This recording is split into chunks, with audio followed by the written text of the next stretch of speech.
Hi, Amber, Limbers on the Hill, and I'm got a market tomorrow at Glengarry, so I'm just sort of prepping for that. I've just been up the street, hate going to the shops, and did a few things at the supermarket, but I did get some bits and pieces, sort of floristry related things. Went to the hardware, got some more snips and different flower snips that were cheaper. Still thinking wedding prep for this wedding coming up. I did get some little brown paper bags, because what I'm going to do for market is I'm going to get a little brown paper bag and have a little jar of flowers in the paper bag, and then the flowers will sort of spill out the top of the paper bag. I've actually ordered some other bags from a floristry supply shop, so they'll be the same, but I just grabbed those from the little rejecty $2 shoppy thingy, and I've ordered some stickers. So my stickers look like this. You can see they're little, probably upside down, that's my logo there. Is that in focus or not?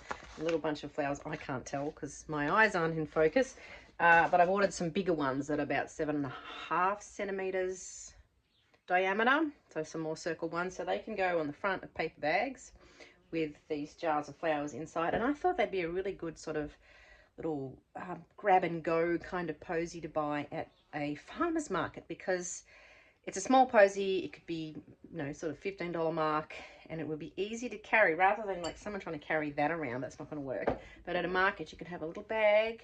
I got some ribbon, it's like a bit of a gold, rose gold sort of ribbon. Tie a little bow on it. I have a sticker. Not that I'll have stickers tomorrow yet.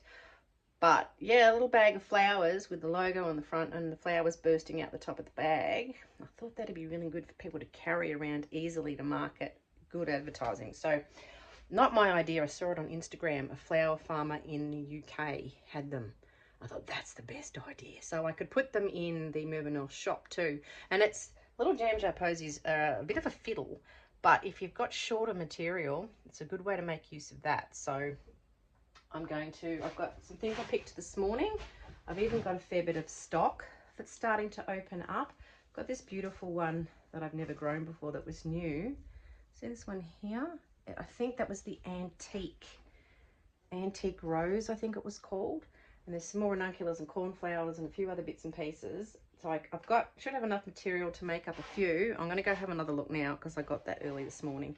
And I've got a few Dutch iris. We're running out of that now, but I can sell some of those. $5 or $10 or whatever.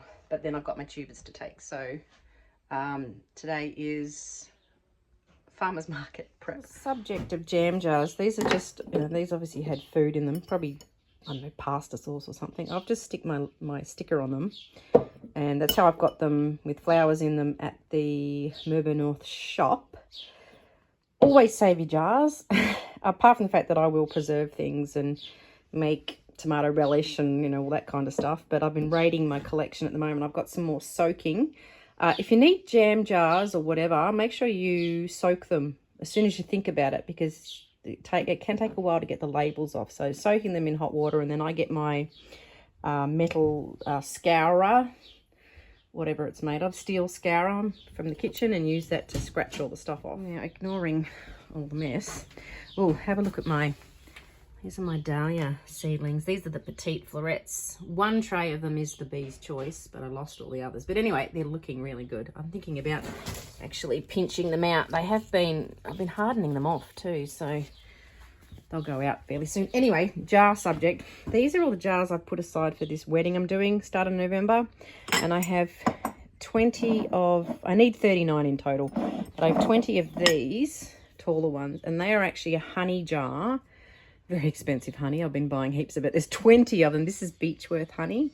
It's got this writing on the side. It's actually you won't be able to see it, but it's actually a recipe for, what am I trying to say? It's a recipe for a salad dressing.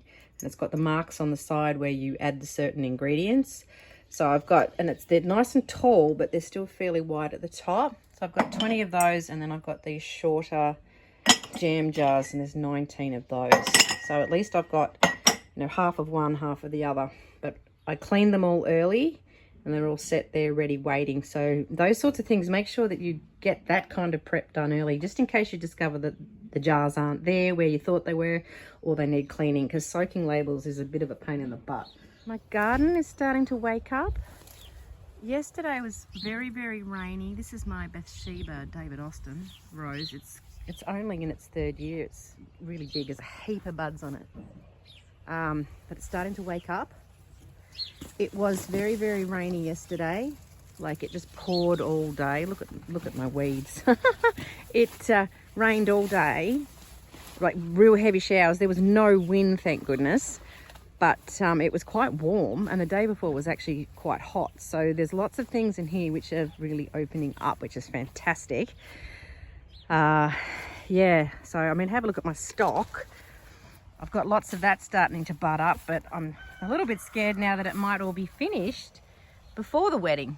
Anyway, we can only do what we can do, but things are looking much better now.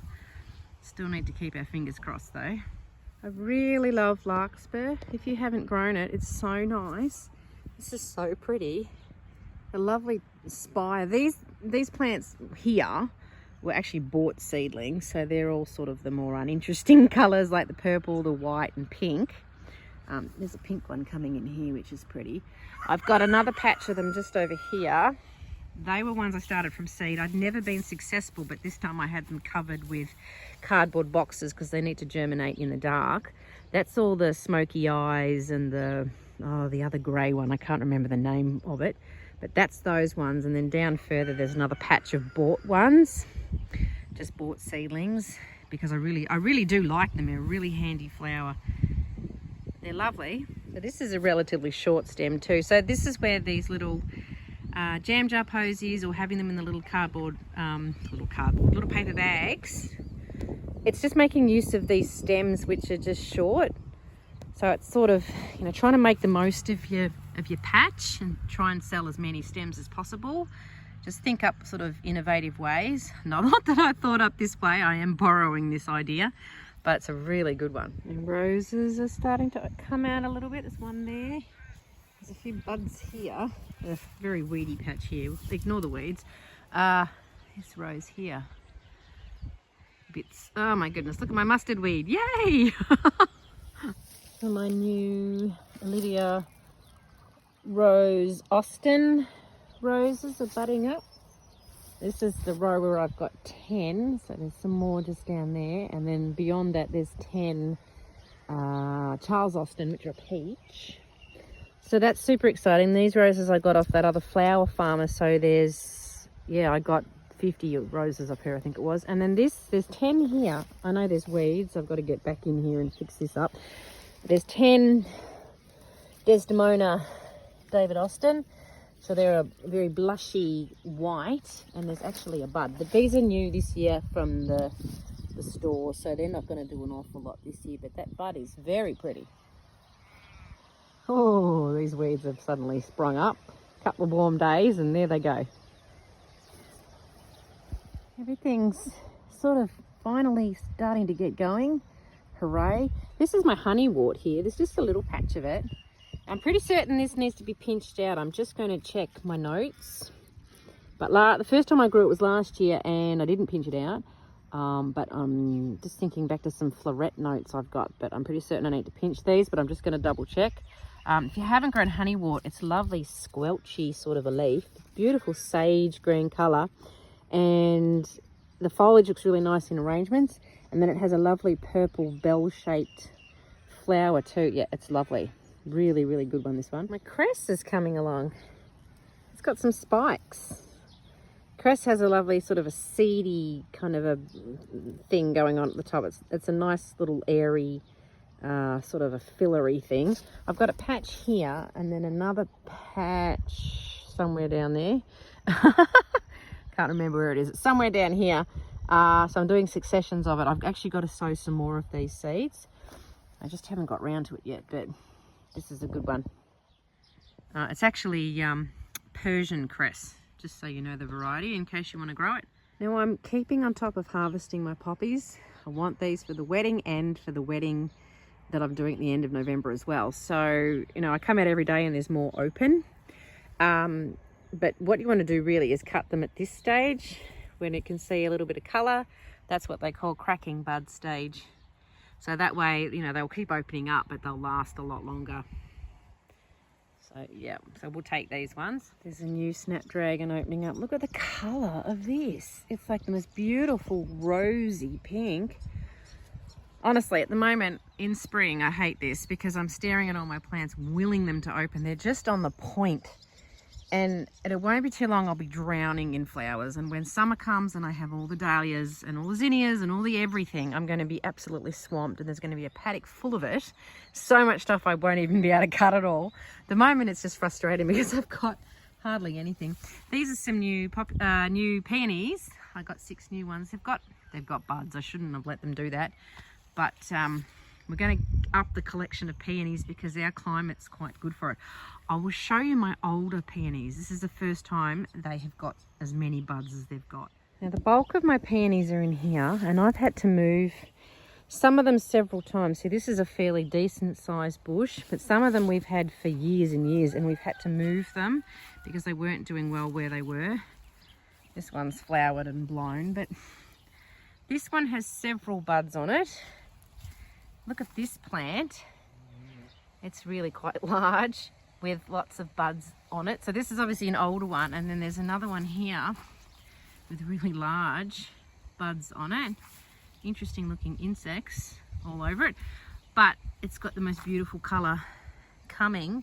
So I'm kind of hoping that these are open for the wedding. And there's more here because I think I can actually pick these by now. These plants that have to be several years old. And there's more rosebuds coming. Oh, finally, guys. There's even a bit of colour. My GMs are flowering. I bought 3 of these plants. There's a totally tangerine. So they're sort of a low thing that looks a bit like a weed. There's 3 of them along here. This one has done nothing. Of course, there's a whole bunch of weeds with it. But look at those. They're a bit of fun. Don't know whether I want to pick those or not. There's not a lot going on with them, but they look nice. Okay, so that's paper bag with sticker on, and I've got the water in there, jar with water, and I've just cut some stems, and a little ladybird went and crawled and put itself in there. That's fine. So that might need to be a little bit shorter, that ranunculus, but you just sort of want them peeking out over the top so people can carry them like that. I'd need to stuff some paper, probably newspaper, down on the sides so that the jars don't move around. But I think that'll be really cute. And then I put a little bow maybe on one of the little handles at the front there. I've got a cup of boiling hot water. I'm not going to drink it. That'd be crazy. Sear the ends of the mint. Okay, I've picked some of my really lovely apple mint. I've wanted this for ages and then finally found the seeds. They were really hard to come by. So sear the ends of mint because it will wilt otherwise. Poppies, I keep reading 2 minds about that one. Sear them, don't sear them. I've done both. I find it doesn't normally make a difference if you don't sear them, although sometimes they will wilt. So look, since I've got the hot water here anyway, I'm going to sear them, and you can fire sear things or dip them in hot water. So if you want to, you know, get a match or cigarette lighter or whatever. But I don't smoke, so I don't have any of those lying around. And that's just about 7 seconds, 10 seconds or so. There we go. And back into the cold water. It's full of stuff in there that's probably not good, but shove it in there. There we go. Right, I put this on the floor so you can see it against nothing. Otherwise, there's a whole bunch of stuff everywhere and you can't really see everything, but that looks okay. It might be a little bit high because the handles are pretty short. So there's not much to hang on to. But I don't want the flowers too low either. Otherwise, they sort of get a bit too squished. But that's kind of cute.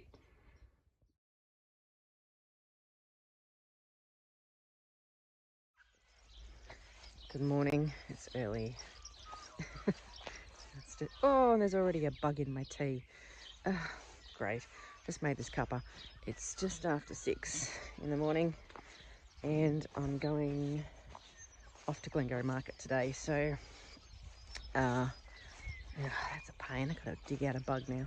I'm just going to open up my greenhouse and unbox my seedlings.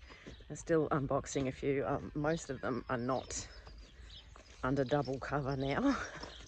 I've got there's some new floret seeds that I sowed the other day, so they're sort of staying under their little extra cover until they germinate. And there's some smaller ones though that I'm taking the lids off. So anyway, so I'm going to market.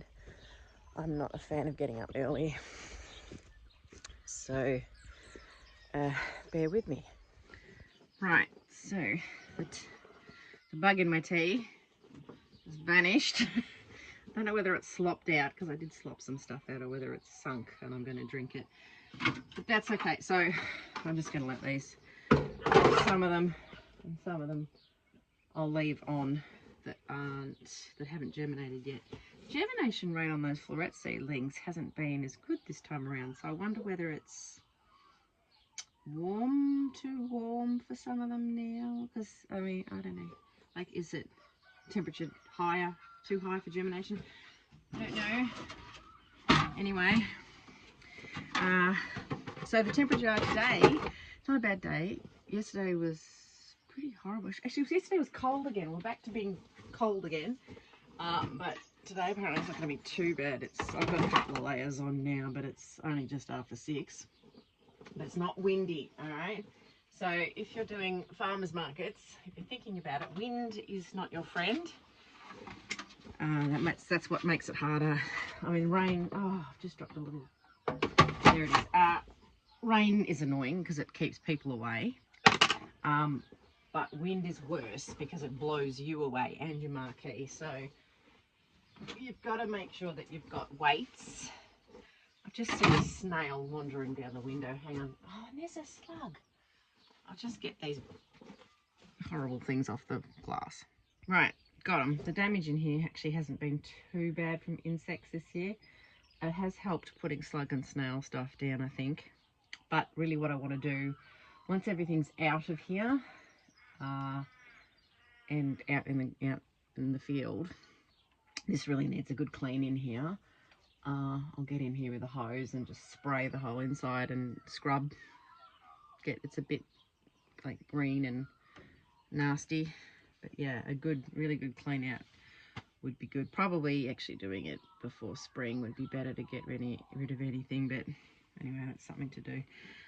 Anyway, I've got to go make sure my daughter, who comes with me to market, having a helper at market, another tip, another market tip, having a helper with you is really a good idea. And actually, if it's one of your kids, that's an even better idea, because it teaches them an awful lot about, you know, running a small business and serving customers and speaking to, you know, strangers and handling money and doing change and all those kinds of things. So for someone that's homeschooled like my daughter, this has been really good for her. She's quite a confident little kid anyway, but it's like I can leave her so I can go to the loo. So that's mostly the main reason for taking someone. Company as well, but it means that you don't have to just stand there and man your stall the whole time. It does mean you can go and you can get a cup of tea or something to eat, or importantly, go visit the toilet, which, yeah, handy. And then I can just leave her on her own, and there's always, you know, we're always chatting to the stall holders next door, so they always keep an eye on her for me. But she's, you know, I come back and she's busy serving customers and handling money and wrapping things up, and so it's great for that. Right, we're all set up.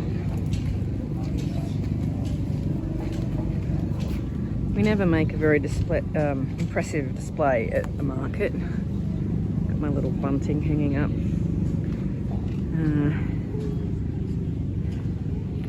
Not many a few stalls, not many, but not many people here yet. I am pleased with how these have turned out. They look really good. Anyway, so here we go. I'm still at the Glengarry market now. It's pretty slow today. I'm just on the Instagram messaging Kaylee from Algonquin Acres, she's got a flower farm in Canada. So hello, it is Canada, isn't it? Anyway, she's just telling me that her 6-year-old son watches his channel while she watches all her other flower farming videos, and he pronounces my name Amber in an Australian accent, which is cool. I know it's spelled Amber. The Americans and Canadians obviously say it right, we say it wrong, but there you go. So that's cool. All right. roosters up, home from market. It's, I don't know, maybe it's only 3 o'clock. Best part about markets are coming home. Really early start, and yeah, but it was okay. Didn't do huge sales today. Came home with only one bunch of iris, and I sold 4 posy bag things out of the 6 that I took. Still don't have heaps of flowers to take, so that was okay. Sold some daily tubers, so it was a semi-successful day. Usually do a bit better there, but it was actually quite quiet. Quite a few of the stall holders. There's chickens walking in my, can you see? That's Bella. She gets out, and then there's a rooster too. I don't know. Can you see him? Probably not. I don't know. They shouldn't be. You shouldn't be out. Yeah. So it wasn't too bad. Normally do a little bit better there at Glengarry, but apparently there was another market on somewhere else today that's sort of a once a year sort of thing. So that happens. So, so just, come home, unpack the car, do all that stuff. And now I'm gonna just do a quick harvest of things that are open. Some more poppies are open, and a chicken, she's talking to me. Yeah, just gonna harvest stuff that's open, and probably take some whatever I pick. We'll go down to the post office tomorrow morning since it's Monday tomorrow. Other than that, I hope you learned something today about farmers markets. They're so different. Next week we'll go to Yarragon. Apparently the park that they're normally in, they can't use that area for some reason. So they're having it inside a hall, which they do that during winter. So I think I might actually be outside the hall in a little courtyard. So I'll have to take my marquee, which is a bit of a pain in the butt, but that's okay. I'd probably prefer that rather than being stuck at the back next to the kitchen. So anyway, it'll be all good. You can like the video or share or subscribe or do all those things. You can also buy me a virtual flower at the Buy Me a Coffee site. There's a link there. Otherwise, I'll catch up with you next time. I think we're pretty due for a October flower farm tour, so we might do that next week. And there might be some more stuff open, hopefully, to show you. So anyway, catch you next time. Bye.